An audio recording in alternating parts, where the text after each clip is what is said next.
Uh, Guys, thank you for joining me today. And it's always a pleasure meeting the Photowalk group. And obviously, I've known Subodh for a very long time, and I think we admire. It's like a mutual thing and mutual respect we have for each other. And I think he asked me for a live a few days back, and I actually didn't see it. And then I told him, okay, I'm free anytime you want. He said 12th is my birthday, so please join me on 12th. So I was like, okay, perfect. So here I am.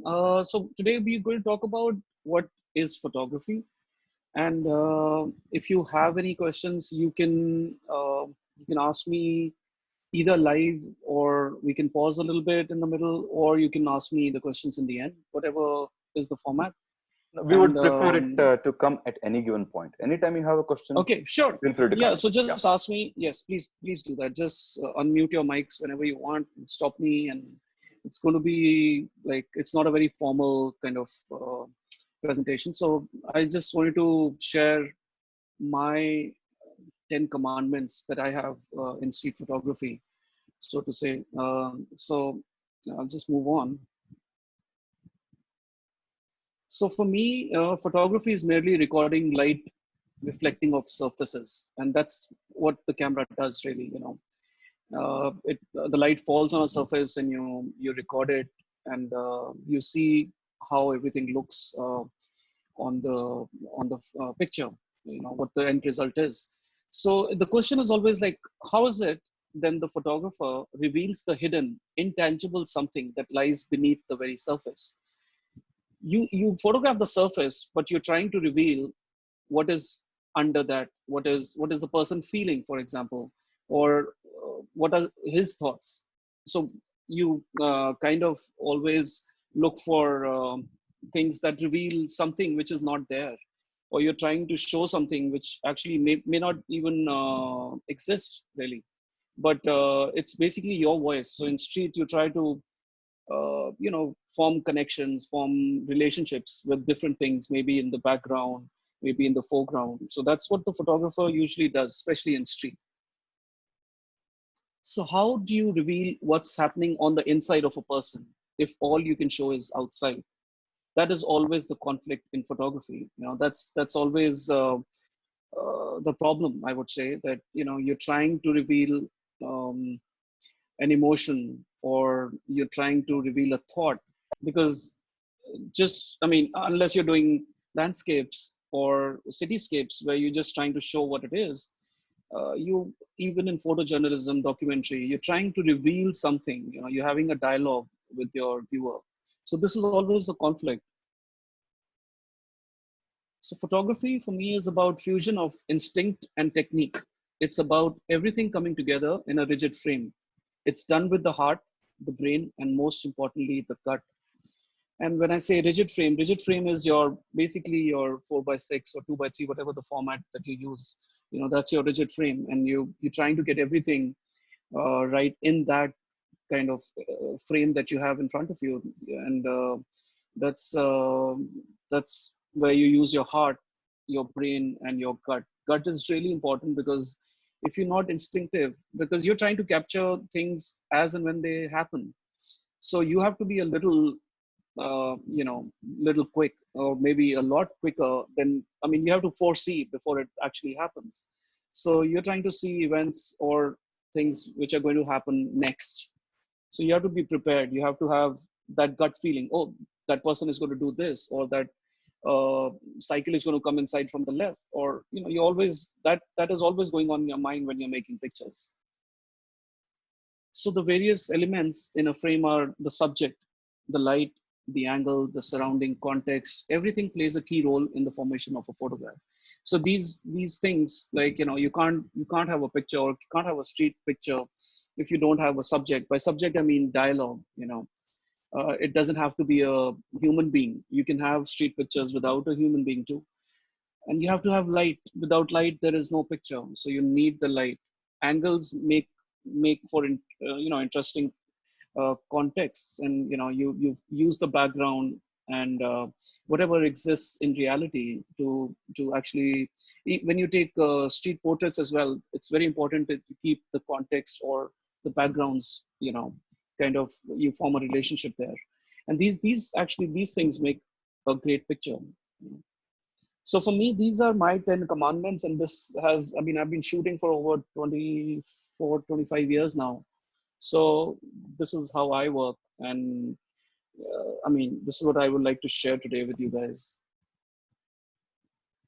So for me, photographer is a poet, an archer. And Subodh rightly said, I mean, I'm more interested in poetry than just moments. I can't write, so I try to write with my pictures. An old saying, an arrow shot by an archer or a poem written by a poet should cut through your heart, jolting the head. That's, for me, that's the purpose of a photograph. You know, you should see it. I mean, as a viewer, you should see it, and it should have some kind of emotion which is evoked. You know, it like that aha that needs to come out from your, like, you know, when you see it, you should be able to relate to it, or kind of use your own context and bring in your purpose that you bring to the picture. I mean, photograph, once it's outside, once it's in the public domain, it belongs to the viewer. So viewer kind of brings in a lot more than a photographer can actually think of. So a street photographer has the heart of a poet and eye of an archer. A photograph taken in a fraction of a second can echo for a long time. Soulfulness is the key to making your photographs extraordinary. So if you're not putting in your soul, if you don't, I mean, if you don't know why you're taking pictures and you just go out and take pictures, you will not have, I mean, you won't know what kind of dialogue you want to have with your audience. So it's very important to put in your soul. I would say it's the key to making your photographs, you know, really. If I'm going too fast, let me know. I'm just showing you a couple of pictures. And this is in Varanasi, and it's a monsoon season. A lot of people don't go to Varanasi in monsoons, but it's actually very beautiful. And like Subodh said, I take black and white and colored frames, and it depends on actually my mood. It's not like I go with the set mind that okay, today I'm going to shoot black and white only. So this is short monochrome. This is shot in color. This is in this is Kumbh in Ujjain, one of the really difficult ones to shoot, really, in that, in this, especially this year, which was I think 2015. And uh, after this there was a lot of rain, and a few people actually died because the condition was really bad. But this is them. These are sadhus. They have just become sadhus. And what that guy is doing, he's not looking at me. He's looking at his family for the last time, because after this they give up their families, and they actually never meet them, or they never see them. So they are actually performing their last rites, which even in the law they do not exist after that. So they've done their last rites. So this is what he's doing. He's looking at his family for the last time. This is shot from my car. I really liked the moment, and it was really interesting to see the woman, you know, while she could have covered herself, she was trying to protect her husband. For me, this was a very touching scene. It really, it just, Looks like a you know, painting. you might not have it. Yeah, it's, and I saw this on the side of the road. I parked my car. I made sure that I got them where I wanted them. And I wanted to show my car. I could have actually taken just them, but I wanted to show my car and how my life was so difficult that I could have the luxuries, but I didn't have that, you know, in my life. That somebody who would take care of you, or you know, protect you from the rain in your life. So that was the reason why I framed it the way I framed it. You know, you can have everything that you want, but so it's like having a dialogue or making a statement. The empty passenger seat itself, I think, tells a story. Yes, that's the, yeah. Okay, so second one of the commandments that I have is don't give away the whole story.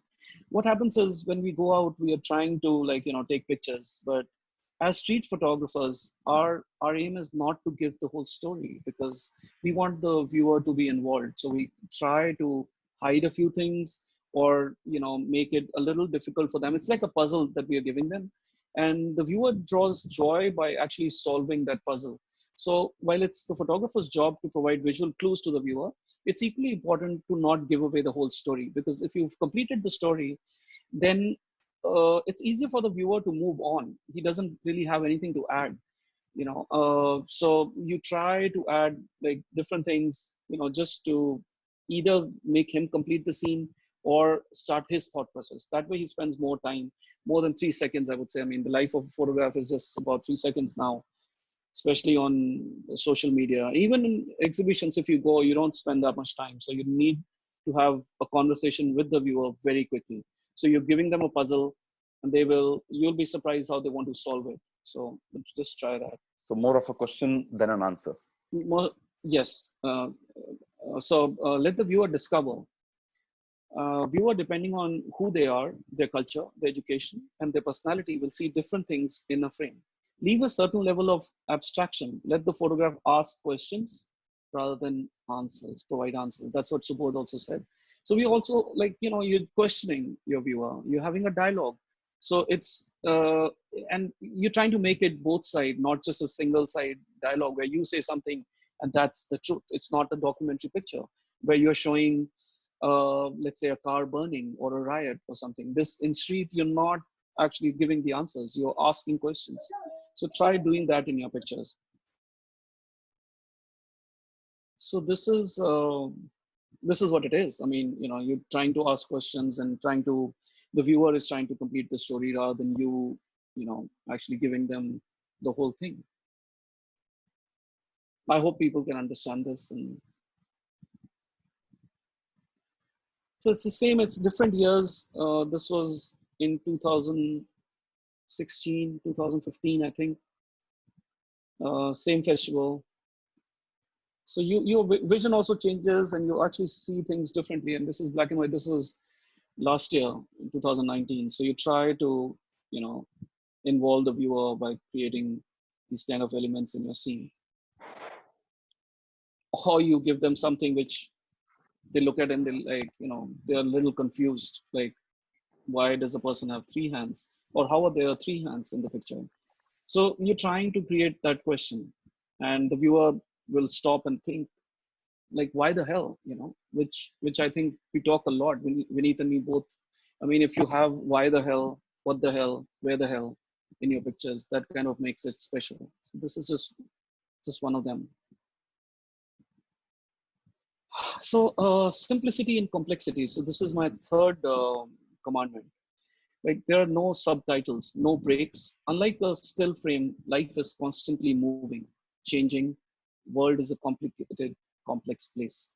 So you are watching a movie, you're seeing live things happening. So it's like watching a video. So you know what really happened, but the viewer doesn't really know what is happening. He only has the photograph to go by what's going to happen, what really happened, or what's happening. So you try to create, with your simplicity, you try to create that. As a photographer, try to look for more than what meets the eye. Look for more elements that qualify or transform an image. Try to capture multiple states, multiple situations, and multiple moments that coexist, pushing against and qualifying one another. So what you're trying to do is not just giving them one thing, you're giving them multiple layers to think about. If you have just one subject, it kind of, sometimes it becomes boring unless you create that mystery. So you're trying to, look for other elements. Like, let's say two people are wearing red. I would look for the third one, or maybe, maybe something on the road which is red, or something which adds to the story. Or, I mean, you're just not trying to add something because you need, I mean, you just want to, but it needs to be there because it kind of justifies, or it shows how things coexist. So that's what you're trying to do with your pictures. In a photograph, just don't show that exists. Try to show that, and that coexists. Always look for something more. So you're not, like I said, you're not providing answers. You're saying, you know, like, a person cutting hair on the road, a person on the boat, a cow, or something else. They kind of coexist. So you're not trying to kind of saying that you shoot 28 rather than, I mean, you see life on 28 if you include your peripheral vision. So you're trying to shoot at 28 and not at 85, because 85 is just going to show that exists. But in Street, you're trying to show how multiple things can coexist. Rohit, could you explain qualify one another from the previous slide? Yes. So this one, right? Yeah. I try to capture multiple situations. So basically, what happens is uh, when you combine different people or different layers, the sum of its parts becomes bigger. I mean, it's the whole is bigger than the sum of its parts. So it's kind of adding like all 5 people qualify or add to the whole scene. So they kind of qualify, like, okay, this person is here, this person is here, this person is here, and they're all together in that scene. And I will show you that example. I think with the example you'll be able to understand what I'm trying to say here. It's basically kind of making or putting like a scene together. Your artists, your subjects coming together in a frame, and that's how they qualify one another. And I will show you the example. I think that'll be helpful as I move on.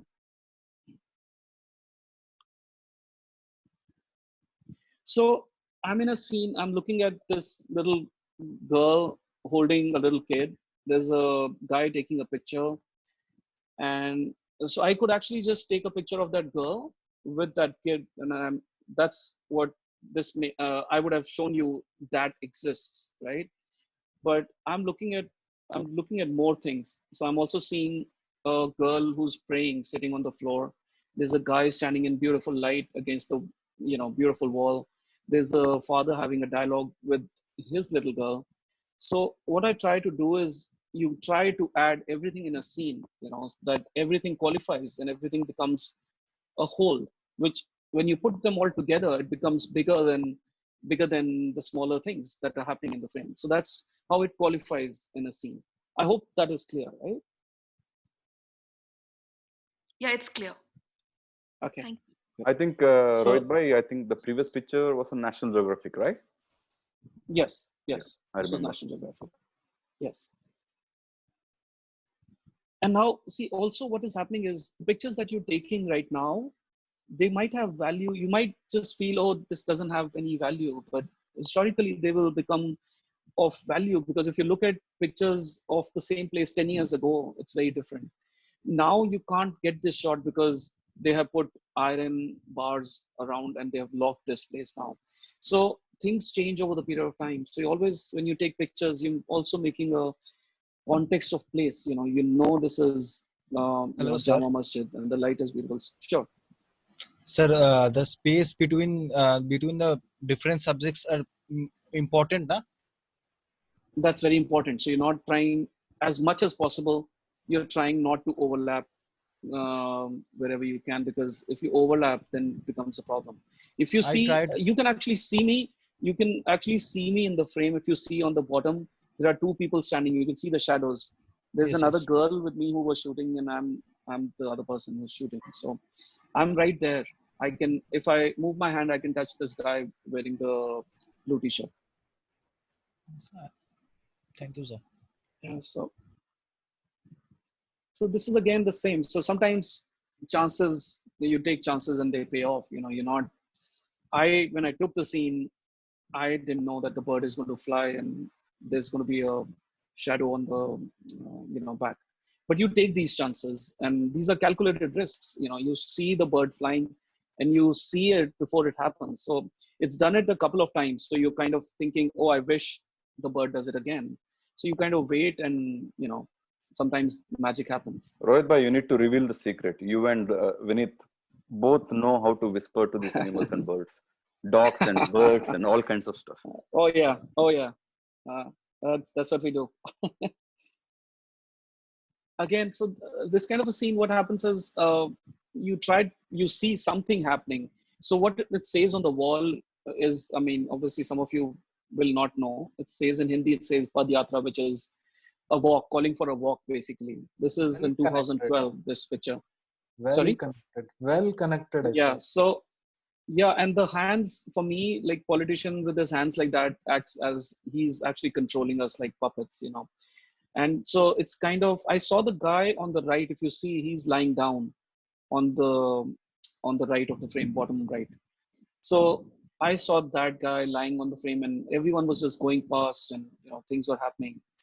Uh, for me, it came down to this moment because if you see, I'm trying to create tension in the frame. If you look at the little girl, and you can see the tension on her frame and how the way she's holding the hand of her mother, you know, it creates that tension. Like she's not feeling comfortable. Her eyes are down. She's uncomfortable walking in that scene. While everyone is going about doing, somebody's going in, somebody's going out. If you see the guy on the striped shirt going out, and there is a wire hanging in the middle. So it's everything kind of you show, like you know, different things can coexist. A guy lying on the floor, guy maybe going to office in his striped shirt, and the little girl feeling uncomfortable. So you're trying to, you know, qualify everything. You're trying to show everything that is existing in a frame. So this we talk about a lot in street. You know, there is no truth. There is only perception. Purpose of a photograph is to, just a second. I'm trying to, my screen is hanging up. So but just give me a second. Oops.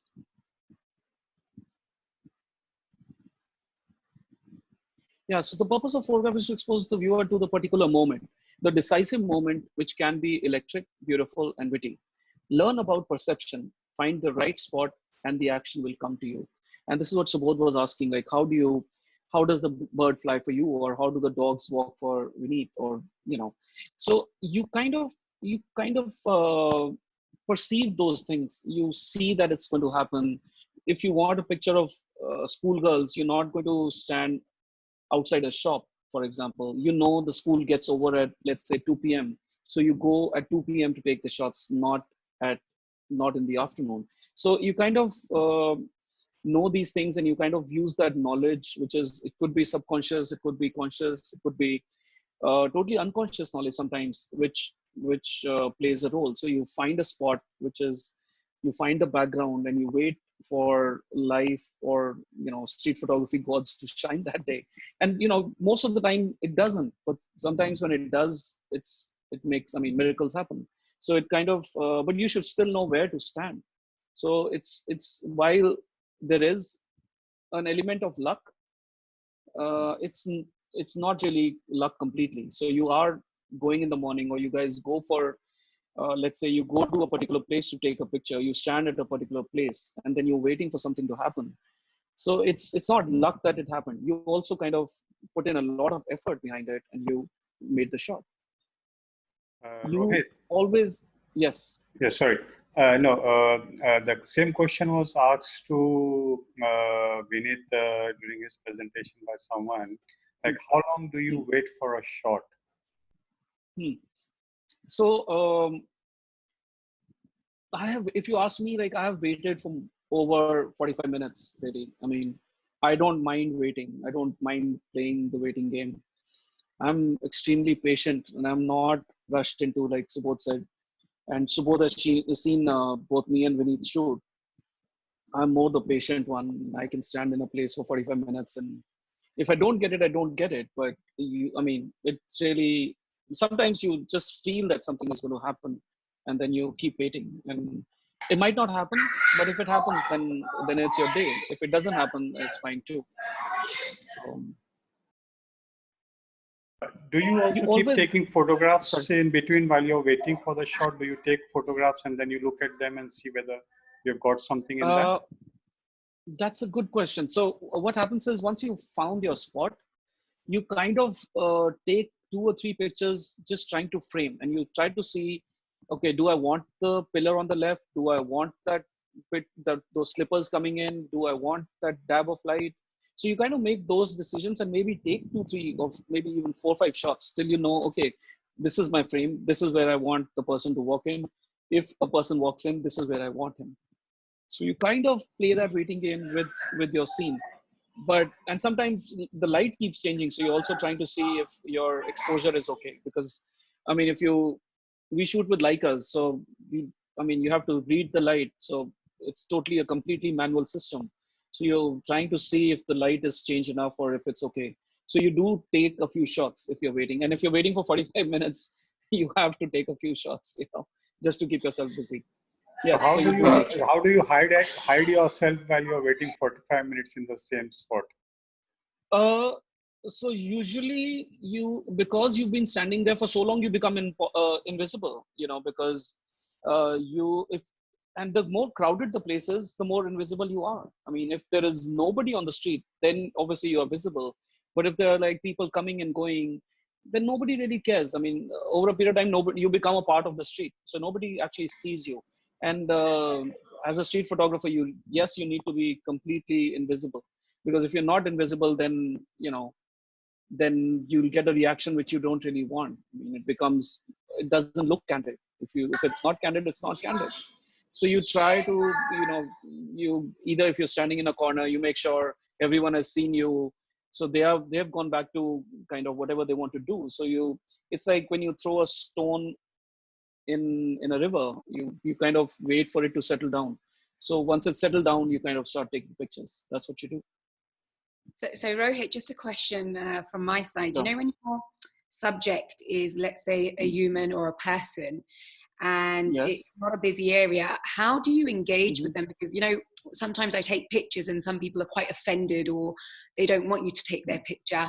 So how do you build a relationship, or how do you get beyond that kind of obstacle to take such pictures? Is it quite impulsive, or are you speaking to these people? Are you taking their pictures after speaking to them? That's a good question. So in street, me and Vineet actually don't talk to anybody. We don't try to interact with anybody. Once I've taken the shot, maybe I can talk to that person if I need to.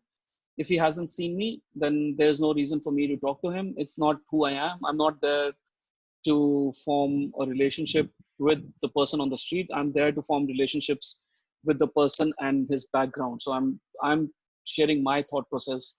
It's got nothing to do with him. It could have been any other person. So I'm not trying to, unless you're taking a street portrait where you obviously need his permission, and that becomes a very different. I mean, then it doesn't remain candid.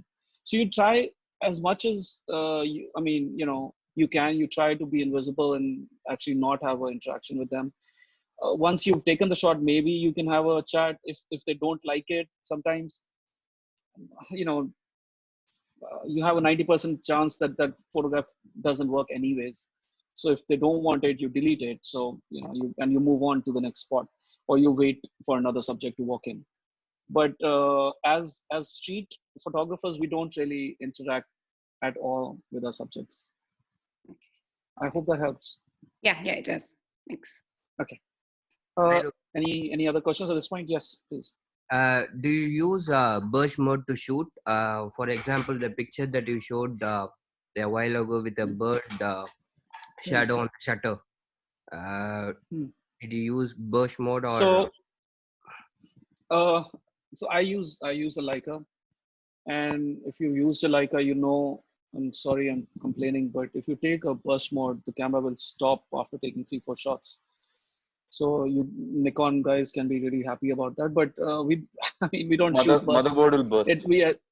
Motherboard will burst, really. I mean, it will stop.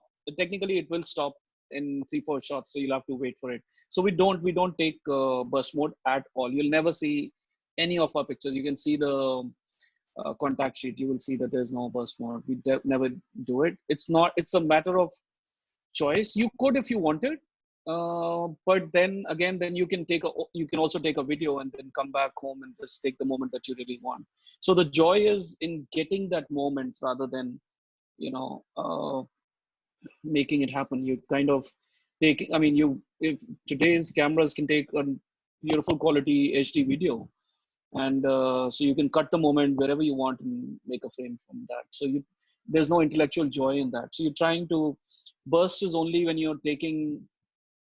I mean, Subodh, you could be able to explain where you would use burst. In our case, for example, we do portraits, and in portraits we use something called bracketing. In each case, we need to Yes. take 3 shots back to back to back. Yes. So in that case, Yes. there is burst. In wildlife, there is burst. In nature, there is bracketing Yes. and burst. But yeah, for Yes. streets with Yes. Leica, nah, You can't. You can't. And Subodh knows that. man, don't even So remind me. yeah. So we'll move on.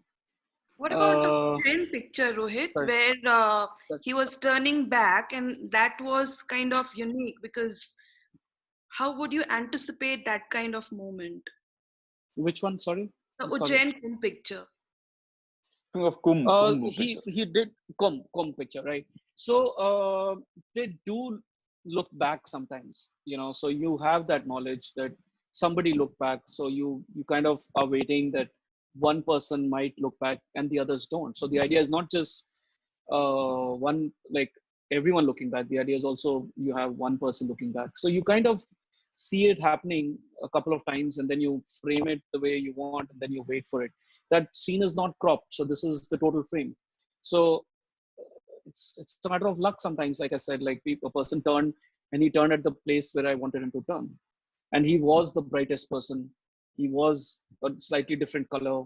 So it just happens sometimes. So you don't really, I mean, that's your instinct. That's where your gut plays a very important role, that this guy might turn. Maybe he turned a couple of times before this and I missed it, but got it when I wanted him. So, you know, it's just using that knowledge. Like some famous photographers said, F8 and be there. Yes, effort and be there. Everything will fall in place. Okay, moving on. You always have to be one step ahead. This is what we are talking about, you know, analyzing and anticipating the world as it unfolds around you. Train your eye to see people within the context of the foreground, middle ground, and background. This is what we guys have been talking about. You know, you try to anticipate when you go into the scene and what can happen, what should happen, what you want to happen. So this is anticipation. You are responsible for the viewer's vantage point. Where you stand and when you press the shutter will tell the viewer that photographic lie or that truth that only existed for that moment. I hope that is clear. I'll read it out again. You're responsible for the viewer's vantage point. Everyone understands vantage point, right? Yes. It's from where the viewer will see it. So you have created that vantage point. He can only, so like a photo, I mean, photograph is a window that the photographer has created, and whatever the viewer can do, he can look at the scene through that window, but he can never enter that window. So wherever you want to place yourself, it's very important that you place yourself where you want the viewer to be, because he cannot cross that line. You've taken that picture, he cannot see the movie, so he's going to see what you show. And so it's very important that you make yourself available at a point where, from where you think the scene will happen. And you know, you're trying to tell a photographic lie or the truth which only exists for that moment, because it's about that decisive moment when everything comes together. You know, it might not happen again, like that bird might not fly in that place again, or that person might not look back at that time again. So you are kind of making yourself available, and you're making, if you see that picture again, I'll show you it in the end. I'm higher than these guys, so I'm also looking down at the scene. So I've created that vantage point.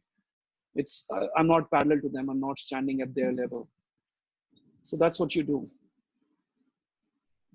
So this is a lie which you tell. I was doing a story called Single.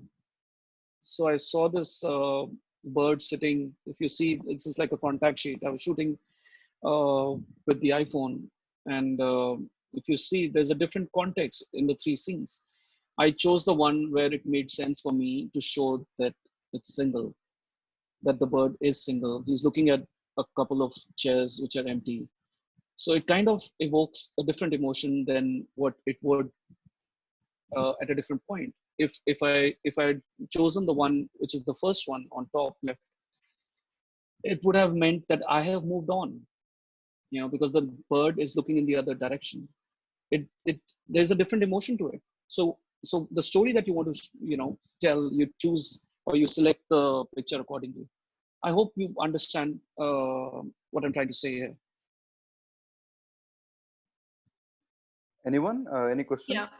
I think for me, the first picture almost means that you are kind of upset, or you are irritated, or you are not in sync with the couple Hmm. kind of situation. Hmm.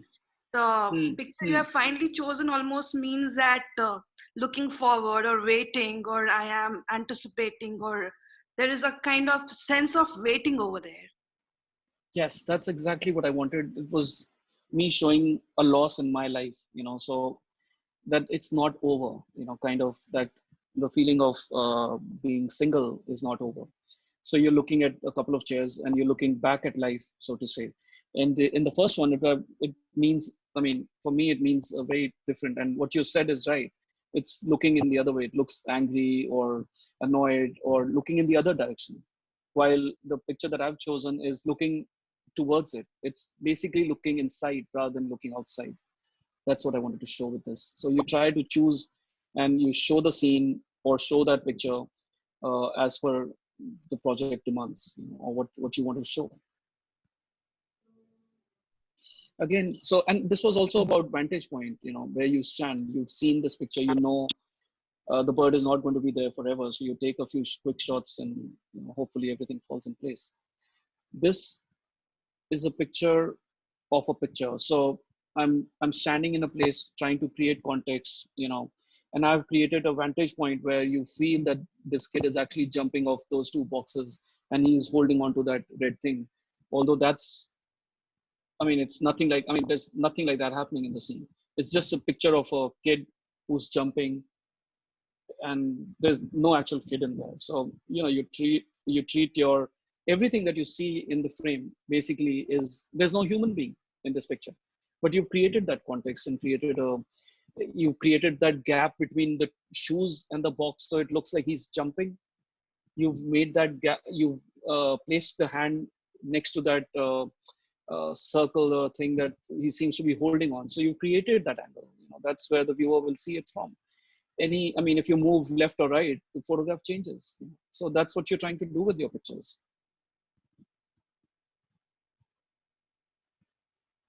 So this is Mumbai. It's a very common scene, and a lot of people have this scene. But I was trying to create that context and trying to evoke a different kind of emotion by showing a church and a cross at the back, and the little girl walking on what looks like a cross.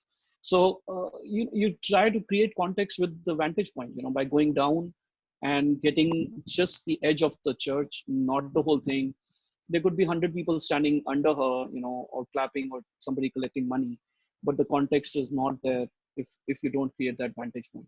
So it's, for me, it's creating two crosses really in this picture. This is a small video which I'll start this video, and this is how I want to show you how a photographer thinks and how things can be created. It's just a very small clip, so I hope you see it. So this is me just moving around in the scene.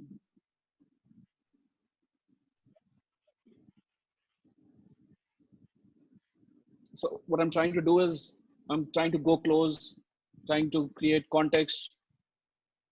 So if I get noticed, he saw me, so I moved away.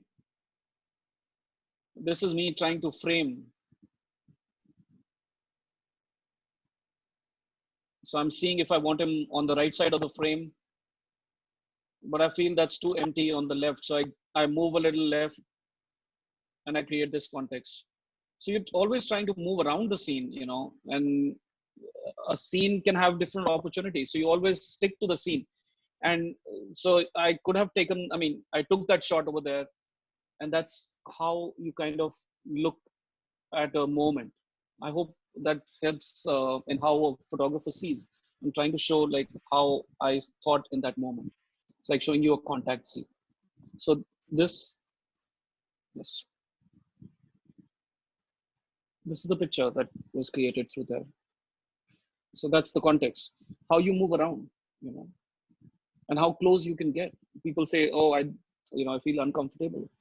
The fact is that if you are uncomfortable, the subject will become uncomfortable. So you're always trying to be comfortable yourself, and then they don't really mind. you being in that scene. I hope that video helps you understand how I'm thinking in that moment, really. Yes, absolutely. So a lot of people talk about composition, and composition is really, really important. It's something that you guys should understand. Composition makes a shot. Without composition, there's no picture. It's based, for me, composition is what reveals the character of the photographer. It's composition makes a photograph communicable. You cannot communicate the idea without a composition, but you also need to break that form. While the content is important, one needs to also understand the importance of form or composition. Sometimes the content of the image can be form itself. So master the art of composition, and by content of the image can be form itself is like how you form like just a beautiful kind of it's like poetry. So the words sometimes, or maybe like a song where the words are not really important, but the rhythm is so beautiful that you kind of enjoy it. So rhythm is like your composition. So that's also, that can also be your subject in the song that you're writing. In fact, It's also essential. Sorry. It reminds me, Subodh Shetty had once told in one of the sessions, composition is the king of all. Absolutely. Yeah. That's true. Very, very true. It's more than Because that. I recently repeated it in. That's true. I said this in Vinith's session on Zoom. Its composition is the king, and light is the queen. Yeah, someone can repeat it for me. Come on. Who remembers? Composition is the king, light is the queen, you are the soldier. Perfect. 100 Oh, points. I see. That's the completion. That's a good one. Okay. That's a Can good you one. repeat it? Can you repeat? Good one. Yes. Composition is the king, light is the queen, you are the soldier. Beautiful. That's a good one, Subodh. I think I should also copy that sometime. Very good. That's a very good one. Good one. So it is also essential to understand how to break the form. Once you know how to, once you understand composition, then you also have to break it to create outstanding pictures. How you create tension in the frame by placing the various elements in respect to each other will make or break an image. It's very important to understand how a composition works, or what does it do. So you can also break the form and create tension because the viewer is expecting something, but you don't give him that. So it kind of breaks the form. So try to violate the traditional notions of space and form to leave the viewer suspended or uncertain as to what has been presented and what has been left. So sometimes you kind of cut the hands or cut the legs, but the viewer can complete it. So it's kind of, it's a, you break the form in a way, that the viewer kind of completes it outside the frame. So although he can't see what is happening outside, he tries to complete it. So you kind of play with the viewer again, For example, that hand on the right, where is it coming from? You are able to complete that form, or you see that and you complete that form. So you're trying to create that tension with that hand coming in from the right and that guy pointing outside. So your eye is kind of like, where do I look? So you're trying to create that tension. Or in this one, so there are ladders, there's orange, there's yellow, and you're trying to move between the three people. Because there are three people, there's always a triangle. So you create that tension. If you see, there's no compositional tool here which is being used. It's just created tension. Or in this one, sometimes you kind of, you miss your flights early in the morning because of the fog, and you get pictures. So you're not trying to, so you're always taking pictures. It doesn't matter where you are, and the reflection that you see on his face is actually the reflection of tube lights behind me. I'm taking a picture through a glass. So that is what is happening. So you create things and you break form, basically. And sometimes you create mystery by that. Again, breaking the form, So a viewer gets involved, he's looking at what is happening. And at some point, you kind of realize, oh, there is a mirror on the right. So you're kind of seeing the reflection. So that's what you're trying to do by placing yourself at the right place and breaking the form. Be obsessed, you know, like any other profession or any other job that you like or a hobby. You have to be obsessed, you know. If you're not obsessed about taking pictures, and if you're just doing this as a one-time thing, it's a very different approach than if you're obsessed, you know. Every photograph presents its own unique journey. Each situation has the potential of being blessed with a winner. So it really doesn't matter. I mean, you can shoot in your own house. It won't really matter. If you're obsessed about taking pictures, like in a situation like where we are right now and the world is right now, if you are obsessed about taking pictures, you can still make a story sitting at home. You can take pictures of your kids, you can take pictures of your animals, your pets, your just your house maybe, you know, or just looking outside the window, how it looks over a period of time, because this is a long lockdown, so things will change. You might see different kind of leaves on the trees by the time this is over. So you're trying to create pictures all the time. Be obsessed when you get into the scene. Enjoy the challenge that the scene throws at you and see where it leads you. Giving up too early also mean could also mean not waiting for the theater of life to take you to that decisive moment where everything comes together. So what happens is we have this tendency, like somebody was talking about how much time you spend. So sometimes you leave the scene too early and you don't really wait, which also is a loss, because you had found that situation and you knew there was an opportunity and you didn't wait enough. Some photographers won't wait longer than 5 to 10 minutes. I don't think Vineet waits that long in a place really, because he moves on to a different place, and that's a different school of thought. For me, if you have the opportunity, if you found a place, then I would say play the waiting game and let it surprise you, you know, when everything comes together. If you're obsessed, it will Rohitji, happen. Yes. Rohitji, just to add a small note of knowledge which I read Yes. from Steve McCurry's life, like where he once Sure. framed a street or a small gully. He said he waited for 3 to 4 days just to take that one shot which he wanted into the same in front of the same gully. Absolutely. I agree to that. What happens is also, and I was talking about how much time I've spent taking that shot. I don't think I told you that, you know, you go to a particular place, you see that this has potential. So sometimes you go there for days till it actually happens, like you said. So you know that there is a shot there, but you sometimes are not there at the right time. So you kind of keep going to that place, and it happens with all of us, and would have happened with a lot of us, that we went to the same place and got a shot there. You know, you waited and you saw something and you said, okay, let me just come back the next day and maybe there's a better moment here. And this happens in any kind of photography really. You know, even if you're doing landscapes, people who do landscape wait hours and hours to get that shot. I think we have a question from Mazhar. Mazhar, yes, can you come in please? Yes, hi Rohit. So my question is, how important is black and white in these kind of pictures? I mean, what is the percentage you think black and white is important? See, I'm more influenced or inspired by the classic imagery of the past. So I really enjoy black and white. It's a personal taste. I mean, it comes down to you. If you like black and white, you should have a reason why you like it. For me, it brings out the soul.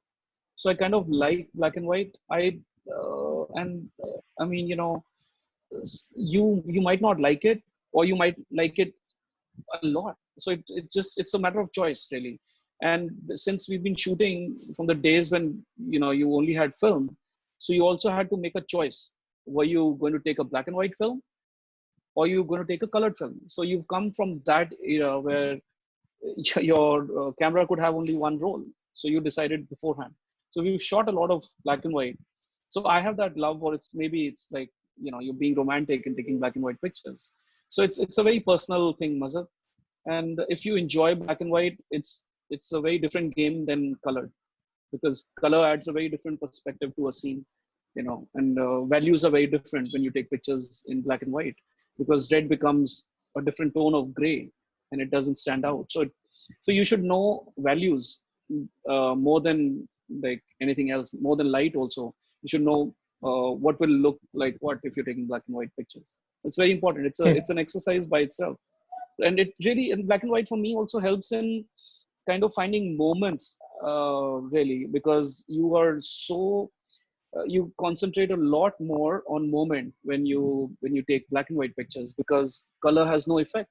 So you know that three reds are not going to make any difference in your picture. The people wearing red means nothing in a black and white picture. Yeah, true. So you're kind of looking at bigger moments to happen. So that's kind of what black and white does. Okay, thank Yeah, you. similar question even I had that Yes. how do you know when black and white is important or color is important? How to get the proper emotion out of the picture? So, like I said, it depends. It depends on your personal choice. I would never put it out in the social media and ask people, because then you're saying that you're not sure. So you are the artist. You have to decide, does this picture work more in black and white or color? So it's a very personal thing. Do you feel it more, or does it kind of does it connect with you more in black and white or in color? And now we have the choice. I mean, you shoot raw, so you have the choice of making it into black and white and color both. So you have a choice. So it's totally onto you. But more in earlier days, we would shoot black and white because it was cheaper to shoot black and white. So we would shoot black and white, and Unless that's how the you habit shoot a of taking. Leica. Unless you shot a Leica, yes. No, I mean Leica monochrome. I mean the monochrome, yes. So it's a matter of, again, so it's a matter of choice. People who use monochrome swear by it. So it's a personal thing. It's how you connect with your scene. It's also the aesthetic values that you are interested in a scene. Black and white gives you a very different emotion than color. So it's a very personal thing. Hello. Yes. How we understand colors in black and white when we shoot something like मेरा सामने red है, ये yellow है, तो ये black and white में कैसे दिखेगा, ये मुझे कैसे पता चलेगा? So easiest thing is you squint your eyes, you move them like that. If you can see me on the screen somewhere, you squint your eyes like that and you try to see the values. The brightest bright will be the white, and the darkest dark will be black, and everything else is gray. So, and if you squint your eyes, you'll be able to see it. And when you go out, not right now in a room so much, but when you're outside, your greens will also, if you squint your eyes, everything will start becoming slightly grayish, or that's what the camera sees in black and white, really. More or less, I think it's also practice. I saw most of the people shoots black and whites only for moods, only for moments, but there is something like yellow have different white, different black, blue have different Definitely. white, different Definitely. black. And see, I want to understand at that level कि blue have different white, तो how I compose, क्योंकि मैं जब compose कर रहा हूँ कुछ subject को, तो मुझे कैसे पता चलेगा कि ये perfect है?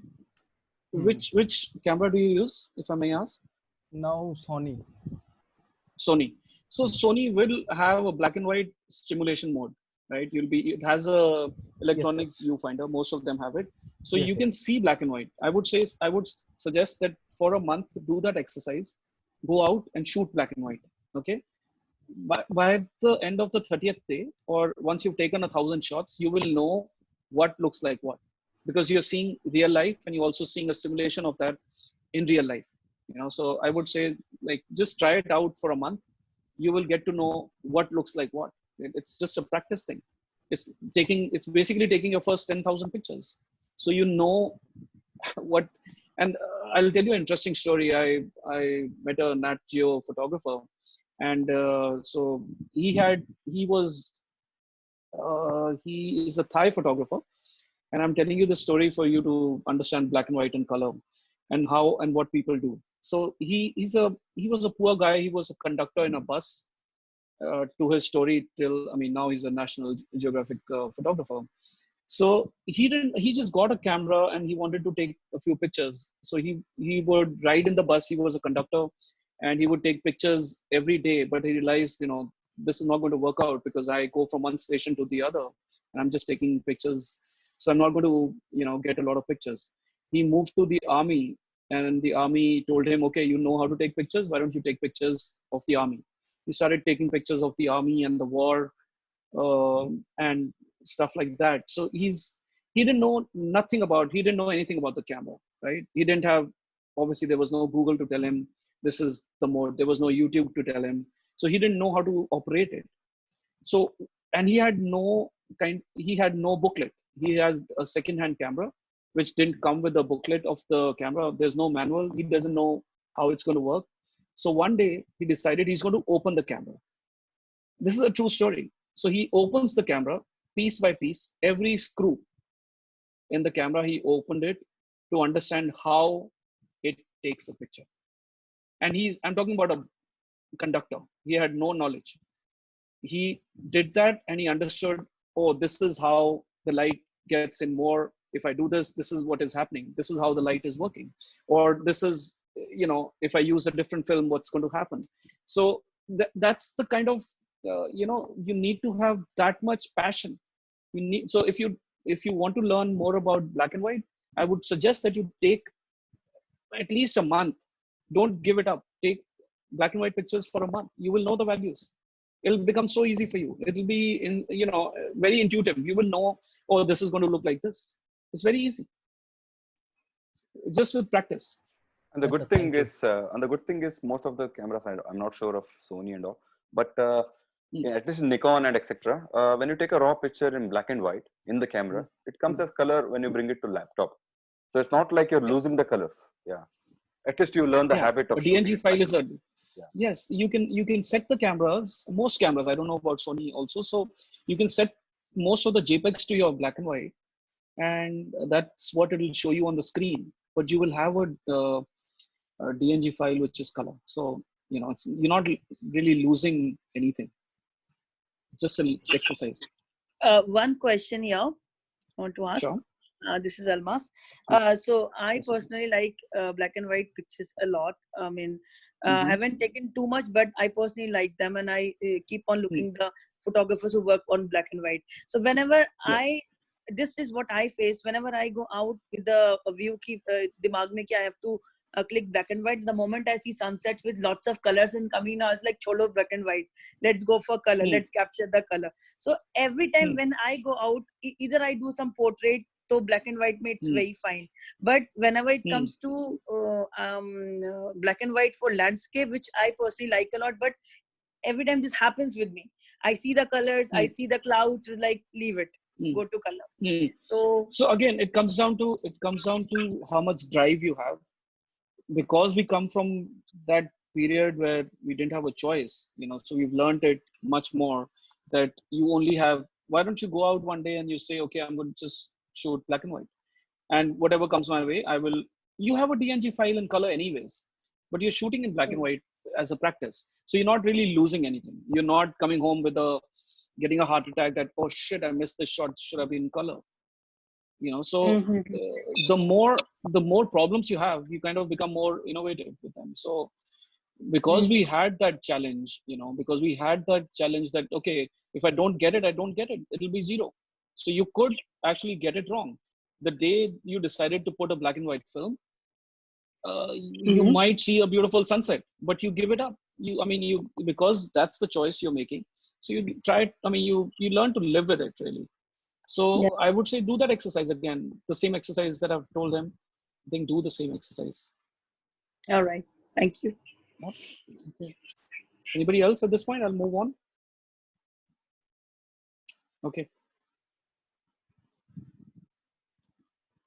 So again, being in the scene, you wait till the end. You will often find street gods smiling at you at the very end of the walk. And this happens a lot. Once we're tired, or we're coming back, we see something, and that's what becomes the best picture. And it happens more than it should, really, because you get pictures right in the end of the walk. And this, if you go out regularly, you realize that Once you put the camera inside your bag, you kind of start seeing a lot of things, it happens a lot. So you kind of, wait for it. You wait enough to get the shots. The idea, or why somebody has 100 shots in their portfolios and you have 50, is because he's also, or she has taken more shots than you.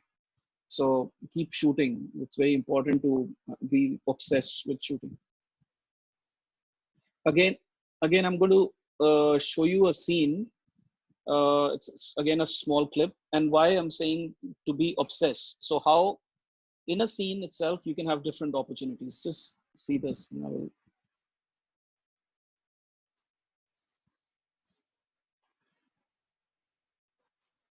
Is it moving for you guys? It's not moving for me for some reason. It's not moving actually. Zoom has a bit of issues with videos. Yeah. Video. Just a second. I'll try it once again. If it doesn't, then yeah, it's not moving. So anyways, basically I want to show what's happening in the scene. I don't think you can make out, but so being in the scene, you kind of can form 2 or 3 pictures just moving around. So this, I'm just showing you from the video itself, some clips, how you could go close and how you can make different things in being in the same scene. So you just move around and you're obsessed, you can see different things. This is the same video. It's a 2-minute or maybe a shorter video. I wish it was working, but it's not. But anyways, so it's a 3-minute video. So in 3 minutes, you can get something like, you can go this close, you can go this close, or you can go here. So you're trying to be in the scene. You never give up. That's what I'm trying to show. Okay, so make all edges count. Edges are basically the 4 corners. So you try to make everything, you put in everything that you want in that rigid frame, basically whatever you want. So your picture should be something where a person sees and says, okay, I cannot crop it anymore. This is the best crop. There's nothing else that I can remove from this picture. So you're committed to the scene. You see the potential winner. You take a few shots, come back happy, only to see on the big screen and notice something that is bothering in the corner of the frame or some other place of the frame. And it happens a lot. You might think that you have the shot, but in the end you feel, oh shit, I wish that person hadn't come in. Oh shit, I wish this wasn't there. So to avoid all of that, you kind of be in the scene and you kind of make all edges count while you are in the scene. So this is a very common mistake which a lot of photographers make. They don't look at the corners. So always remember, each element adds or subtract from the narrative of the frame. Be careful while you are still in the scene and don't leave anything to chance. So while you are in the scene, just make sure you've covered everything. You're not cutting something. You're not make sure that you're seeing everything, because you're also looking through a viewfinder. So you could certainly miss something. So you make sure that you're getting everything. You take more pictures than less pictures in the moment at that point. This is again a picture I took on a highway. We were just driving, parked the car, saw this. I found it interesting that the lamb and the bike which was parked, the shapes were identical. There was also posters of a guy on the wall, which kind of was a repetition again. So just what bus stops can bring. So it's a series that I am still doing. It's called Bus Stops around India. So this is just one of them. Again, so you make all edges count. This, I think Subodh and I were together. If you remember, I was next we to were you. in I was next Varanasi. to you. Yeah. So you're trying to make every edge count. If I cut the finger on the left, which is the last finger, which is his pinky, then I lose the frame. It doesn't work. This is not a crop. This is as is. If the hair and his hand, which is the barber's hand, touch, then it doesn't work for me, because then it becomes an overlap. If I don't show too much of the nose, if I show the eyes, the viewer's eye will go to the eyes of the guy who's getting his mustache cut.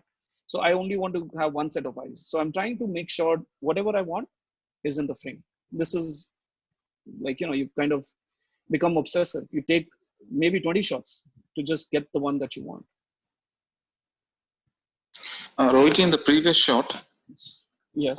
In the previous one, is it okay to have the elements closer to the frame, out of focus? Because I have seen a few advising me when I took a few shots where elements closer to the frame, they said don't keep anything out of focus which is closer to the frame. But this one is absolutely beautiful. So I'm not sure.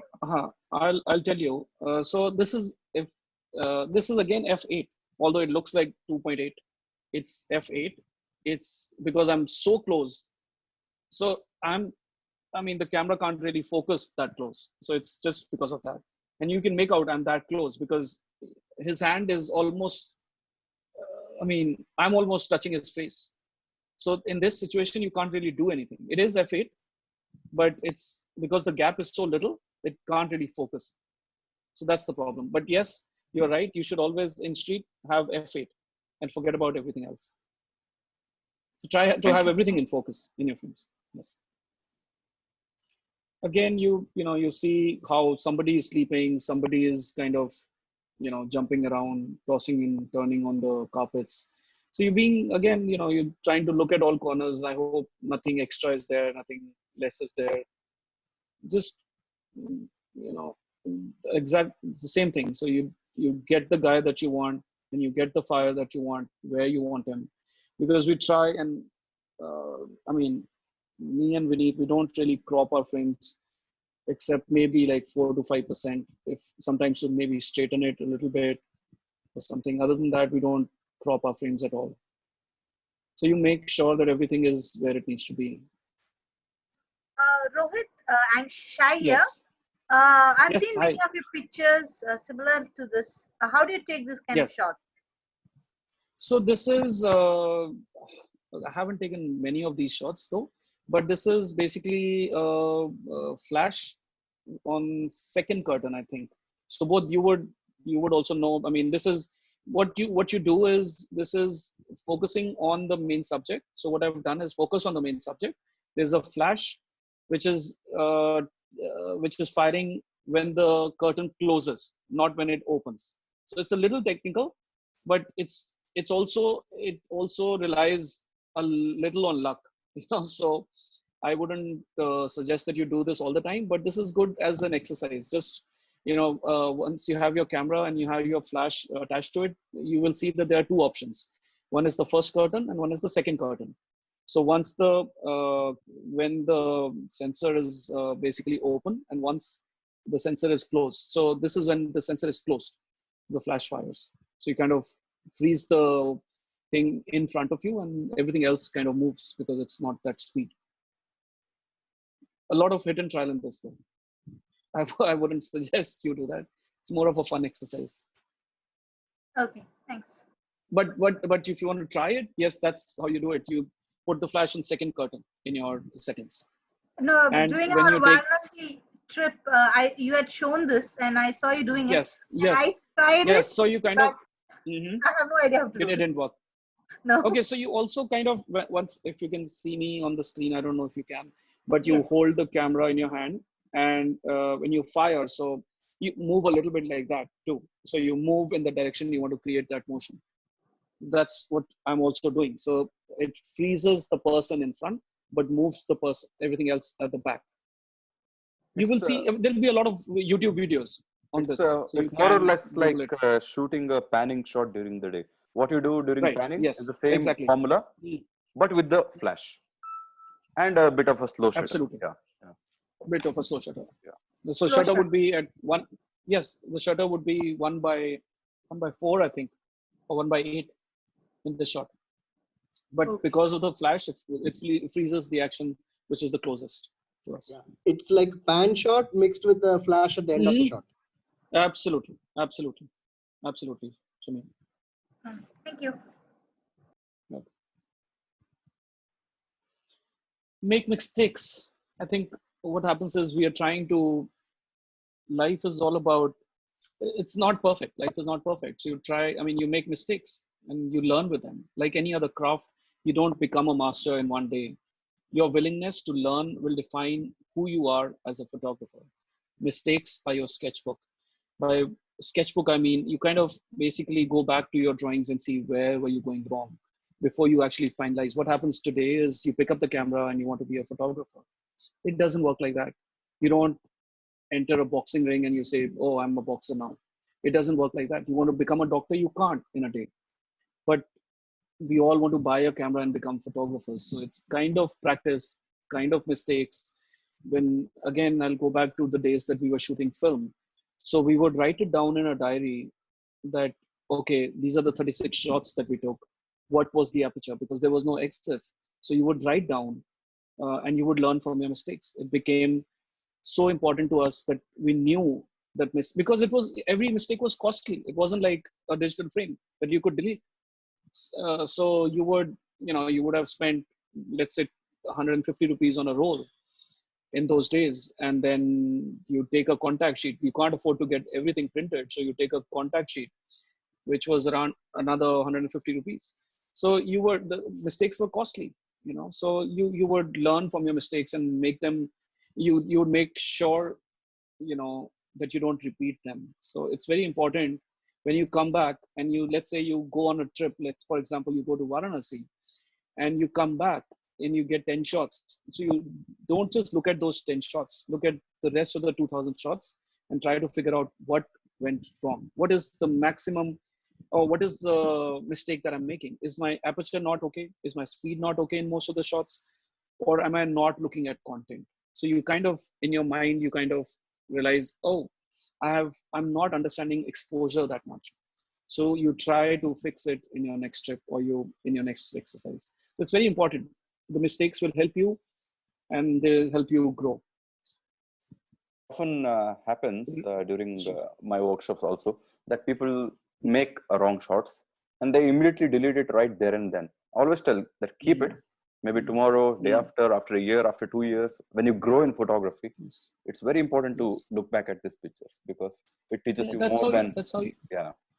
Absolutely. You're looking at dots which are connecting. How did I come here? How have you reached here? And this is with any job as well. I mean, you didn't just become the CEO of a company. You did a lot of things to reach that point. You made mistakes. So it's very important to remember like your journey and what mistakes were you making. These don't, and I had said earlier, like, with every 100 shots, I get one good shot and 99 great lessons. So you get a lesson from your mistakes. Every mistake is a lesson that I shouldn't do this again. I shouldn't do this again at all. So that's what you're trying to do. If you delete the mistakes, you will not know how to move forward. That's a great line. Yeah. One good shot, 99 good lessons. Great. One good shot, 99 great lessons. That's a great line. It's registered to me, so don't try to copy it. You can patent it. I have. Okay. Patent. I mean, I've registered that. Perfect. Okay, so refer to mistakes and ask yourself the following questions. What is that I want to tell in my photographs? When you come back off, let's say you go for a workshop with Subodh or anybody, for example, or you go for a walk by yourself. Like, what is it that I want to tell in my photographs? Where am I going wrong? How do I get it right? So if you can work that out, like if you know what is that I want to tell in my photographs, which is why am I taking pictures, and where am I going wrong, how to get it right is the easiest. Once you know why and where, it's very easy. How is very easy. You have like 200 lessons on each and every subject available everywhere in the world. YouTube it, learn it from anybody. How is very easy. You have to find out where are you going wrong first. It will be really helpful if you do that exercise looking at your pictures. And that's why you never delete any picture. Never ever delete any picture.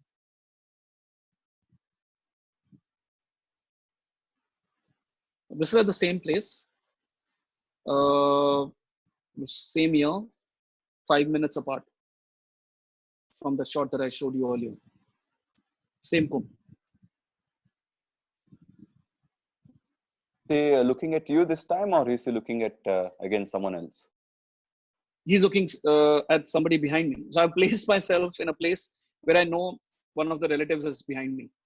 So you're always playing that game. If you see his eyes, I'll show you a bigger shot. He's actually looking a little on my right. That's right. That's where he's looking. That's right. So, and again, like a form game. So you're trying to see how the form is similar, the way he's opened his legs, and how the tetrapods are kind of similar, and how vast the sea is behind him. So what the hell is he doing there? You know, it's kind of just having that relationship with things at the back. And coming back to imperfect is often perfect. And, you know, we kind of, that's what we're talking about, like never delete your imperfect shots. So with any creative medium, and especially photography, there is a tendency to strive for perfection. While this can be good, but this desire for perfection can choke creativity. You know? So if you just aim for perfection, you know, you kind of get nowhere. You're trying to copy, or you're trying to take pictures of life. Life is not perfect. No situation is perfect. There's no light which is perfect. It's not a fashion shoot that you're doing, you know, where everything needs to be perfect. So it's this imperfection. And there is a term in Japanese which is called wabi sabi. I don't know if anybody is familiar with the concept, which is finding beauty in imperfection. So how you find beauty in imperfection, that is what street photography is about. Like someone, I don't remember who, but famously said, perfect is the enemy of good. That's true. Yeah. That's true. I have also heard it. Yeah. So, and, you know, and also you, in street photography especially, don't go for perfection, because you will never achieve it anyways. I think that's also a very famous saying by somebody. I think it was Picasso or somebody who said it. Like, right. Or Dali, I think, who said it, don't go for perfection, you'll never achieve it. Right. So sometimes you can just have it, sometimes you can't just have it all. Remember, it's better to capture, this is important, and I think take a note of this. Remember, it's better to capture the right moment with the wrong settings rather than the wrong moment with the right settings. I think that's the key. That's so true. That's so true. Your settings, yeah. So you're better off taking that moment with wrong settings than wrong moment with right settings. It also holds true for ISO. You know, like not with Absolutely. Leica, of course, Absolutely. but with Nikon Obviously. or Canon or Sony. We don't usually push our ISO because we fear noise. But there are times when the moment is so good, you rather get noise, get the moment, than not get the shot at all. Yeah. Absolutely. And noise, it's, I think, I mean, what we call noise was basically called grain when you had ISO, when we actually had ISO. Right now, what we have ISO in the cameras is actually not the film. I mean, you use the same term, but ISO is very different concept now.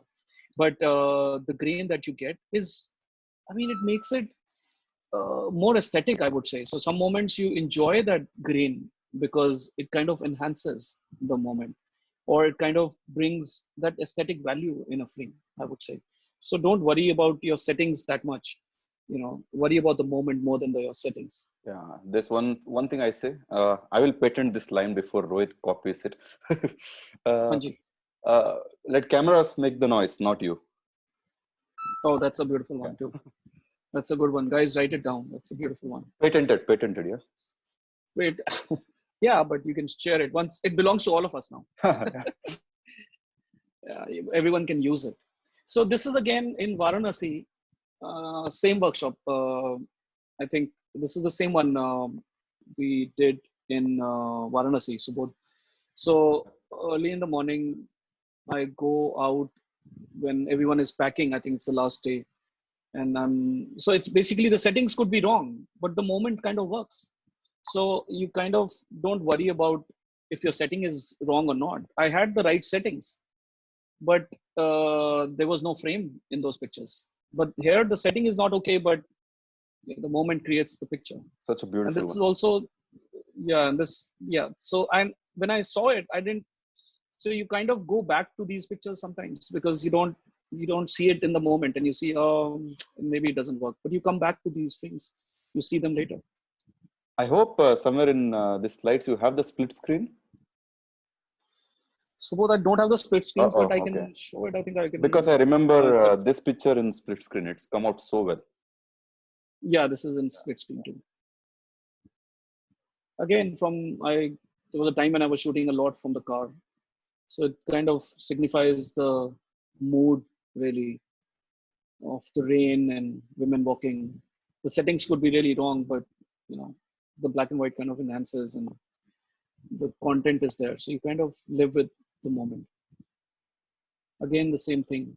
Your settings could be wrong, but if you look at it, something kind of works in the frame. So it's important to have. If you go back to the same point, it's important to have the content rather than settings. Okay, now the biggest editor is time. And this is very important in today's hyper sharing world. We make the mistakes of looking and selecting our pictures too soon. Don't look at your pictures for 2 to 3 weeks. Let them marinate. So what happens is you go for a shoot, you come back and you're like, oh, this is the moment. I want to post this. Everyone in my friend list needs to see this. And this is the picture I have selected. So try to create a gap between when you take a picture and when you post it. Post it means develop it or whatever you want to do. If you print your pictures, wait for a period of, if you can, I wait usually a month before I look at my pictures. It's the kind of detachment you want to have with the scene before you post it, because it's only then that you can look at your own pictures like they belong to somebody else. So if I take a picture today, I'm like when you come back and you take let's say you took a great shot that day, you come back and you're like so happy about it that you want to post it the same day. So it's very tough. The moment is, because it just happened, let's say a couple of hours ago, the moment is very big in your eyes. So you might not be able to detach yourself. But once a lot of time has passed, you kind of detach yourself. You let them kind of, like how you marinate food or you marinate chicken tikkas, for example. You kind of let them be, because you look at them after a month, you will look at them with fresh pair of eyes. It's important to do that. Especially true during these days of Instagram and etc. For instance, Holi or Pushkar, people are literally on a competition. They want to post first. They want to get the exposure. I mean, I just don't get that sometimes. Yeah, we don't. How many pictures did we post? We didn't, unless it was something paid assignment. You don't really do anything, unless you have to post for somebody that is paying you. You don't really post anything. We don't post Holi at all. So many times. I want to add something over here. Please go ahead. But regarding this posting immediately pictures, even I do take a lot of time. But I think sometimes it is very important when especially you are chasing something which is related to the incident or the event that is happening. Let's say weather, let's say thunderstorm, let's say beautiful sunset. Or the supermoon, yeah. Yes, so that I think immediately you need to process and post it. In that context, yes, I agree. In documentary also, I agree. In news, in events, in daily events, yes. But when it comes to street, you try to detach yourself. But you're right. When it's an event like that, you have to post it. I mean, if you're going to have, let's say, a meal right now and you want to post a picture of it right now, then that's when you need to post it, because tomorrow you're going to have a different meal. So it depends on what photography we are talking about. In that context, yes, you will need to post a supermoon or an eclipse or something at that moment. Thank you. Usually what happens is we associate all our hard work to the picture. We tend to do like, I woke up 4 o'clock for this picture, I walked 5 kilometers, I waited 1 hour, 2 hours, which you'll value it. But for a viewer, that's nothing. The viewer just sees the picture and then at last you get frustrated. Why I'm not getting the feedback what I wanted? So I would say like, and also sometimes So Shamim, what happens is, sorry, go ahead. No, I just want to add in this the person who's speaking just before you. In that context, you're right. Like you, for example, for me there is a shipwreck in this Sharjah on Ajman near Sharjah College. I went there 5-6 times in the same place again and again to get different angle shot. But you are right, in that case we need to associate our picture with the emotional story. I think it is very important when you are sharing a picture, just add your story, your struggle, that brings soul and life to that picture and can connect with the viewers also, that for this picture I waited 2 hours or let's say 5 hours or I went this much, or I did all this, or any incident that is related to that picture or happened. I think with photographers, lots of things keeps on happening. So yeah. But you also have to keep in mind, in street you're not trying to give that context at all. Yeah, you're because right. then Not you in kind of street. influence. No. Not in street. Yes. Yeah, But yeah. otherwise, yes, please tell them you almost died while taking a picture. If you're taking something else, you can tell them whatever you want. The only problem is people don't read that much. That's the problem, especially in a format like Instagram, where you probably read 2 lines and then you move on, because that's 2 how to we 3 look at seconds, pictures these the days. life of picture, as you said earlier. Yeah, 2-3 seconds. 2-3 seconds. For instance, on every picture of mine on Instagram, I put camera, like what camera I used, what lens I used. But that's one of the common questions. What camera did you use? I'm like, please just scroll and read. It's all there. The reading is out of question. Yeah, nobody wants to, even if it's there, they will still ask you, what was In the fact, exact? maybe I feel it's other way around. If they like the picture, then they try to inquire about the picture, what went background story. Then that, I think the first point is they should like the picture to read about it, like the first impression. Right. Exactly. When the picture itself is speaks volume, at that time people, I think they read. They go, because I do the same thing. When I look at the picture and it was like wow. When I say wow, I just go and read.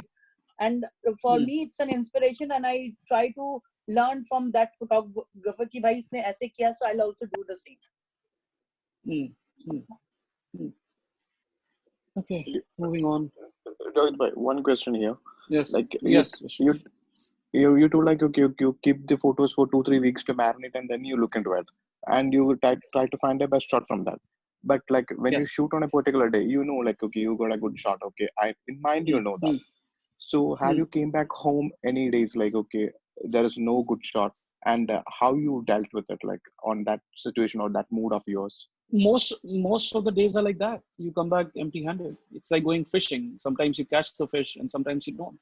So you're looking at my pictures, which basically have I'm trying to show you. You're not seeing the 10,000 pictures that have failed. So you kind of you learn to live with it. If you look at, let's all assume as a fact that Steve McCurry is the most famous photographer today. If you remember 50 pictures by him, right? You don't know that he's taken 200,000 or 500,000 pictures. He probably has roles that he's never developed, because that's just how photography works. It's a law of averages. Sometimes it will work, sometimes it won't. So you come back empty-handed and you look at it over a period of time. What happens with me? I'll give you my example. Like if I'm looking at my pictures from 3 weeks back, which technically means I'm looking at pictures every day. If I'm shooting every day, it's still a continuation. But I'm looking at pictures today that I shot a month back. Tomorrow I'll probably look at a picture which I shot a month back again. So you're trying. I mean, it's not like you don't see pictures every day. You do see your pictures every day, but they were taken in the past at some point. And you do end up with failures. Failure again. These failures will teach you a lot.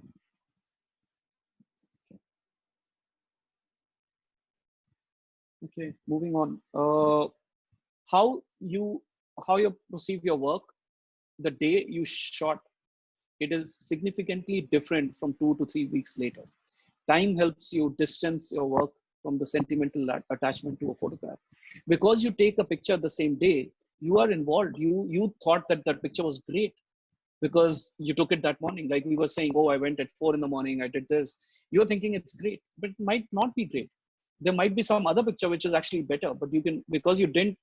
So if I had to comment on Shamim's pictures, let's say, or if Subodh was to comment on my pictures, right? It's basically having a fresh pair of eyes and looking at them, because he hasn't seen that scene. So I'm trying to disconnect with my scene that I saw. And over a period of 2-3 weeks, you tend to forget because you've taken so many other shots. So you kind of disassociate, and then you're like, oh yeah, I shot that. Let me see which one is better. So you kind of make the right informed choice, right? Instead of being like, oh, this is the moment. So that's what it means basically, to marinate and let them kind of sit in your hard drives.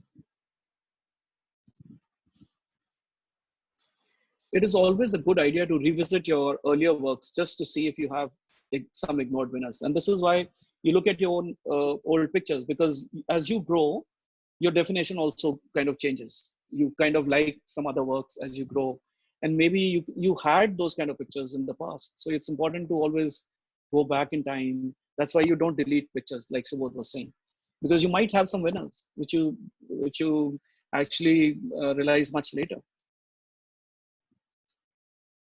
Again, some just shots which never made it, but kind of I liked when I saw them when I was in a different phase of my life. So it just kind of everything comes together.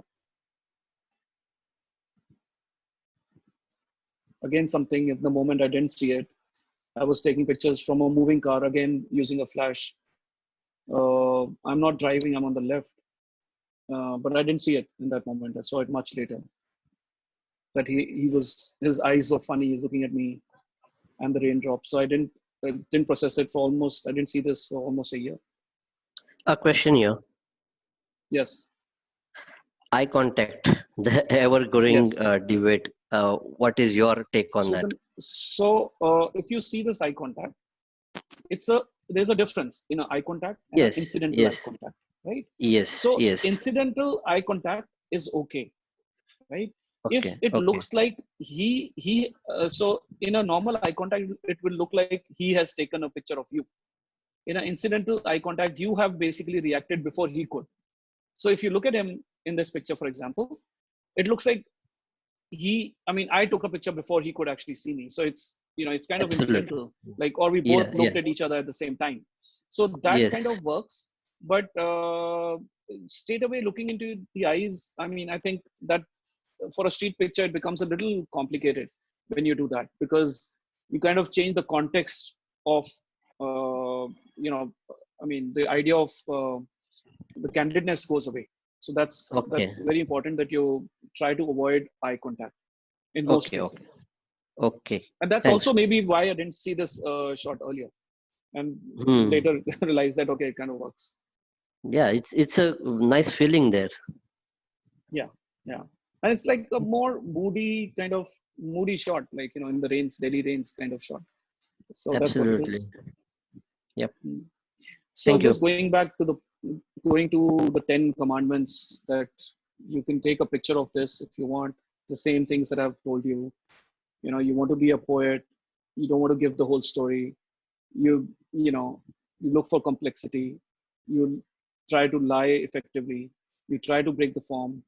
You try to be obsessed. You try to make the edges count. You try to make mistakes. You try not to look for perfection, and you try to marinate your pictures. These are my 10 points which I wanted to actually tell you. And in the end, I would like to say, enjoy the process. You take street photographs for yourself. Shoot what you enjoy. If you're not having fun in photography, you're doing something wrong. Not only that, but why would you make photos if you don't enjoy it? The more fun you have while making images, the more enthusiasm will communicate to the viewer. Photography should always be a pleasurable search for something wonderful. That's what I had for you today. I hope you learned something. Yes, please go ahead. I want to add, there's no question, but just because as I'm reading your I read your previous slide. I think for it, maybe it happens with other photographers as well, but photography has a direct connection from heart. जैसे कि आपका mind जिस phase में होता है, आप उसी तरह की चीजें देखते हो और वही कैप्चर करने की कोशिश करते हो. या फिर जैसे अब हम जैसे कि फॉर एग्जांपल योर मूड, मेरे साथ ऐसा होता है, मेरा मूड बहुत ऑफ है, सो लाइक एक प्यारा सा सनसेट मिल जाए और ब्यूटीफुल कैप्चर मैं कर लूं उसको, तो शायद I just it just uplift my mood. I totally agree. Totally agree. It's about your emotion. The pictures that I'm taking today are not at all the pictures that I took 5 years back or 10 years back, because I have changed. You as a person would change. Something happens in your life which changes you. So photography is not any different from how you live your life. So it kind of, you try to identify yourself in pictures. You always look for yourself in your pictures, and that's what you're trying to do. Your photography is just, especially street, is just about you. So you're trying to portray who you are in your pictures. Yes. So it's very important that emotion comes across. Yes, one thing I want Yes, to ask please. to everybody, if this, I mean, if this happens with other photographers or not. Like for example, I set my mood for a sunset, or I plan everything according and everything done, and if I'm not able to capture good images, which is satisfying to my heart, तो फिर इतना mood खराब हो जाता है. My whole evening got like spoiled. क्या यार, I just missed that. क्यों नहीं किया मैं, क्यों time पे नहीं पहुंची, या why I missed. This happens with you all as well? See, the thing is, you will come back with regrets, at least on a few days, maybe in a lot more days, because you get less pictures than the times you go out. I mean, you have to basically increase your chances by going out more, or kind of knowing the environment. If you know there's a sunset, and you want to take a sunset, you have to figure out the sunset is at 4:30 today and not at 5. So you kind of use that knowledge, and you create that timetable for yourself, and kind of don't regret it later. But you have to understand, sunset is going to come back. Every day has a sunset, every day has a sunrise. But So not in Dubai. you can always go Very back. bad sunset. And not in Dubai, but the thing is, let life also surprise you sometimes. Sometimes you don't even know why the sky is so blue, or talking about rainbows, you don't know when the rainbow is going to come out. So I would say, let life and let nature also surprise you sometimes. Go unprepared, and sometimes you get pictures. It happens a lot. You see scenes when you don't have the camera. I mean, Yes, of does it course. happen with anybody else? Right? I always go out with my camera, always. No matter what, my That's a good camera is thing. in my bag. That's very good. That's the best thing to do. That with that, you make sure that you don't miss a sunset. Exactly. No sunset or anything. If you like, you want Yes, to. absolutely. Even if I don't have camera, then mobile. Take out with mobile. Absolutely. I mean, do absolutely. it. Yeah. Absolutely. Rohit, So any questions? Yes, please. Two questions. Yes, please, go ahead. One is we are all interested to know about your main profession, and then how you turned into street photography, and what percentage of your life you dedicate to street photography, like how much you walk. Number two is we need your advice, where all the attendees, we come from different parts of life, like some are busy, some are family men, some are single. Yes. Some get very little Yes. time. So what is your advice on the percentage of walk we should do? How to tackle situations where we never get time to walk? So we need your insight on both of these things, about you and your advice to us. Right. So I am a full-time photographer now. Like I didn't start out like that. I have a art background. I've studied painting and design and art. So I have a degree in fine arts. So in that, that's how I started doing photography. That's where I learned photography. I learned photography in college. Then started taking pictures, but I didn't really I wasn't really interested in photography at that point. And this I'm talking about is in 1996, just to give you an idea. So once my kids were born, I picked up the camera again. I design things. I'm a commercial designer. I would like to say I was a commercial designer, would design and for really big companies, from Coca-Cola to different companies. So I would design things for them. And when the time when I had my kids, that's when I picked up the camera again, because I wanted to capture the moments. And I was taking a lot of pictures of my kids, but I had the camera. So I thought, okay, let me just go out and take pictures again. Do I still have it in me? And started doing that. It's been 16, 17 years that I've been doing street photography, and almost 8 to 9 years that I've been doing it professionally for different companies. And we also do commercial work. So not just street, but it is street style, but commercial work, ads for different brands and stuff, but only with people who understand our vision, or my vision. For example, they cannot tell me to take a picture like this. That's not what I do. They know that when they come to me, they know this is my style and this is what I can do, and this is what I will do. So they come to you because of that. So for 8 years, I've been doing just street photography.